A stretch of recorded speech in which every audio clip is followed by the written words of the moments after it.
Hey, more trig function stuff.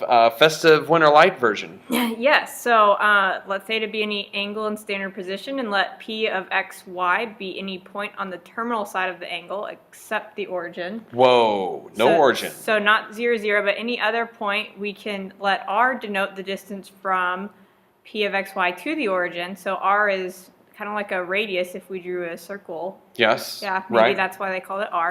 That's a genius. And so if that is the case, if we have a point out here xy and we have this line drawn, then we have a side of a right triangle that's x, a side of a right triangle that's y. So R would be basically, this is just the Pythagorean theorem. I feel like that's exactly what it is. It is. And so then we can say these things. Instead of using our SOHCAHTOA or some old hippie or whatever, we can now look at this as sine theta equals y over r, because that's going to be the opposite side. Here, let me just write this. This is y and this is x, and this is a right triangle.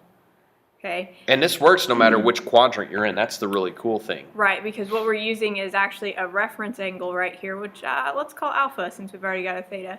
We're using this reference angle to talk about this triangle, but because, well, in this particular quadrant, like y would be positive and x would be negative, it takes care of the fact that it's actually a bigger angle than the reference Right, angle. it puts us right where we need to be with the appropriate side lengths. Exactly. Yeah. So we've got these ratios here that'll help us out, and especially will help us with I would say the quadrantal angles probably, which I don't think even know. Is that like next. a tarantula, quadrantula? Quadrantal. Is that how you say it? Have you ever heard of that word before? Is that like a quadrant? I think it's coming up pretty soon. All right. Let's not ruin it. Okay. But if you want to refer to these at some point, it's basically the same thing as saying opposite over hypotenuse and adjacent over hypotenuse and all that. Right. Just it's no different. Right. But yeah.